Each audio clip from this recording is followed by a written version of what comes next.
To your question about Neymar, 2030 সালের বিশ্বকাপ football ইতিহাসের 100 বছর পূর্তির এক অনন্য বিশ্বকাপ। আর এই বিশেষ বিশ্বকাপে নেইমার তোমাকে খেলতেই হবে। তোমাকে ছাড়া ব্রাজিল দলটা আরো ভেঙে পড়বে। তোমাকে আবারও দলে ফিরে এসে পুরো দলটাকে নতুন করে গড়ে দিয়ে যেতে হবে। স্বয়ং ফিফা প্রেসিডেন্ট নিজেই এবার নেইমারকে অবসর ভেঙে বা ফিরে আসার জন্য বিশেষভাবে অনুরোধ জানালেন।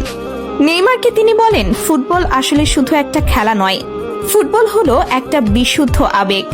আর যখন আমরা ফুটবলের মাঠে নিখাত জাদুর কথা বলি, তখন একটা নাম আমাদের সবার মনে সবার আগে ভেসে ওঠে, নেইমার জুনিয়র।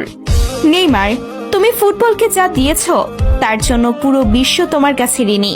কিন্তু তোমার এই জাদুর গল্পটা তো এভাবে শেষ হতে পারে না। 2030 সাল কোনো সাধারণ বিশ্বকাপ নয়, এটি ফুটবলের 100 বছর পূর্তি, আমাদের শতবর্ষী বিশ্বকাপ। এই ঐতিহাসিক মঞ্চে ফুটবল বিশ্ব তার সবচেয়ে বড় জাদুকরকে ছাড়া কিভাবে উৎসব করবে, তুমিই বলো।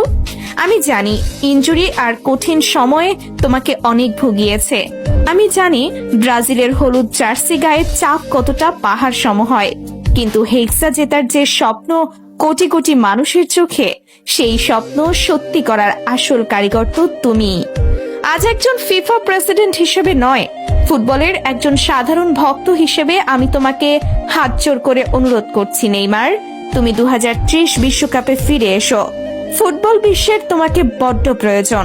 সাম্বার সেই চিরচেনা ছন্দ দেখার জন্য পুরো পৃথিবী চাতক পাখির মতো অপেক্ষা করছে। শেষ একবারের জন্য হলেও ফুটবল নামক ক্যানভাসে তোমার জাদুর তুলিটা আরেকবার ছোঁয়াও বন্ধু।